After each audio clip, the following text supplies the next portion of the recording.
ఈ కనకమహాలక్ష్మి అయితే ఇంతవరకు యూఎస్ఏనే వెళ్ళలేదు సార్.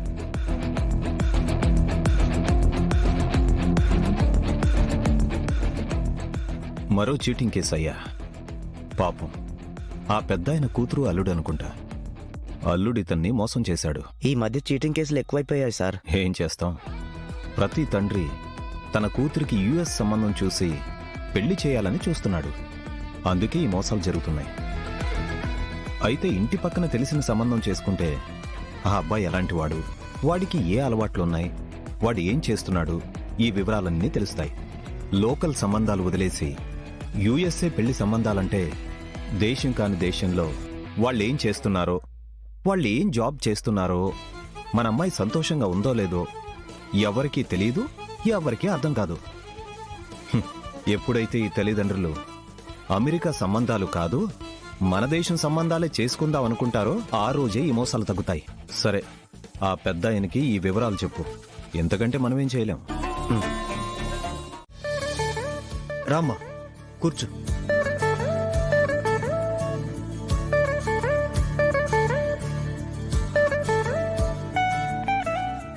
థ్యాంక్ యూ బాబాయ్. సమయానికి నన్ను హాస్పిటల్కి తీసుకొచ్చి చాలా హెల్ప్ చేశారు. పర్లేదులేమ్మా, అయినా రోడ్డు మీద వెళ్ళేటప్పుడు చాలా జాగ్రత్తగా వెళ్ళాలి కదా.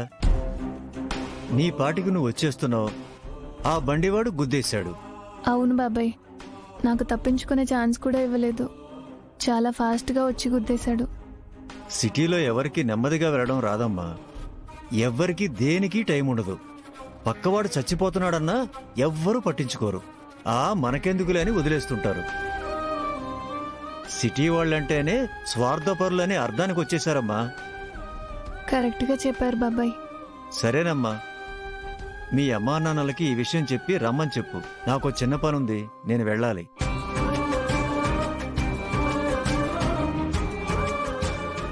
ఏంటమ్మా ఆలోచిస్తున్నావు? త్వరగా మీ వాళ్ళని పిలువు. బాబాయ్, నాకెవరూ లేరు. అయ్యో అమ్మా, నీకెవరూ లేరా? అవును బాబాయ్, నేను ఒక అనాథని. అయ్యో, ఎలా అమ్మా? అమ్మా నాన్నలు లేరా? అంటే పుట్టుకతోనే లేరా, ఈ మధ్య లేరా? లేదు బాబాయ్, నాన్నగారు నా చిన్నతనంలోనే చనిపోయారు.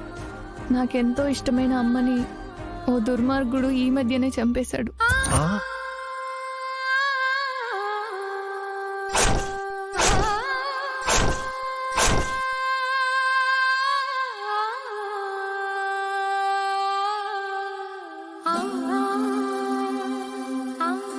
అయ్యో,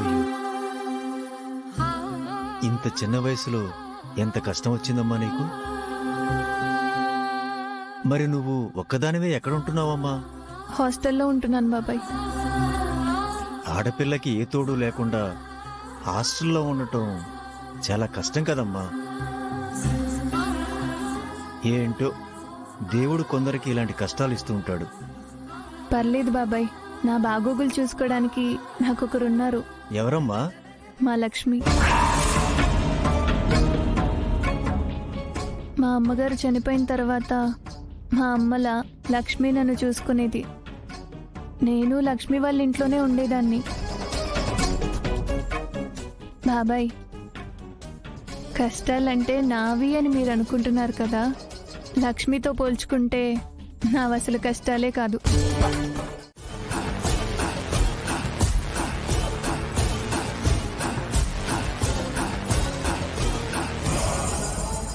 ఏంటమ్మా, ఎమర్జెన్సీ పని ఉందని చెప్పాను కదా. నీకు ఎంత ఎమర్జెన్సీ పనున్నా నేను పిలవగానే ఆగాలని తెలీదా? సరే అమ్మా, ఏంటో చెప్పండి. అసలేంటి నీ కంగారు? ఎవరి కొంపలో మునిగిపోయినట్టు అలా వెళ్ళిపోతున్నావు?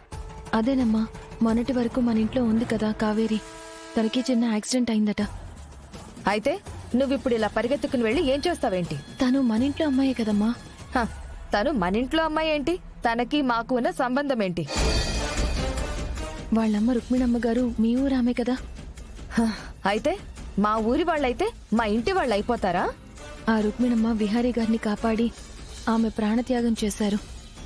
నాకు కళ్ళిచ్చి చాలా సహాయం చేశారు. అయితే నువ్వు ఆ విహారి ఆ రుక్మిణికి గుడి కట్టి పూజలు చేసుకోండి. అంతేగాని దారిన పోయే నీలాంటి వాళ్ళని ఆ కావేరి లాంటి వాళ్ళని మా ఇంటి మనుషుల కింద లెక్క కట్టనివ్వను.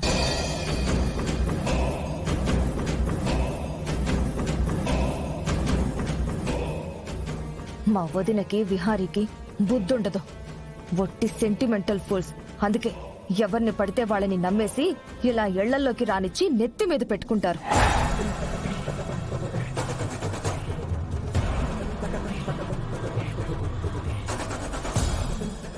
అందరూ మీలా ఏ సెంటిమెంట్స్ ఏ ఎమోషన్స్ లేకుండా ఉండరు కదమ్మా.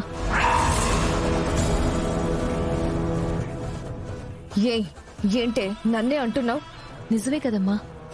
మీకు నిజంగా సెంటిమెంట్స్ ఉంటే మీ నాన్నగారి కోరిక మేరకు మొన్న ఆగిపోయిన పెళ్లిలో అసలైన కరెంట్ సింగ్ రాగానే తల వంచి తాళి కట్టించుకునేవాళ్ళు. మీకు నిజంగా ఎమోషన్స్ ఉంటే మీ వాళ్ళని మోసం చేస్తూ మీ ఆధిపత్యం కోసం ఇన్ని కుట్రలు చెయ్యరు. నిన్ను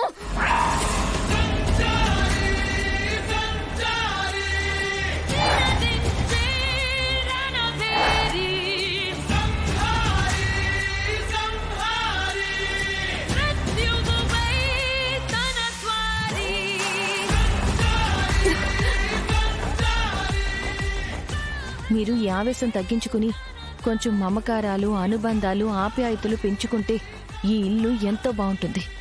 ఈ ఇల్లు బాగుండాలంటే నువ్వు ఈ ఇంటి నుంచి వెళ్ళిపోతే అప్పుడు బాగుంటుంది. ప్రతి దాంట్లో మీకు నేను అడ్డొస్తున్నానని ఇలా అంటున్నారమ్మా.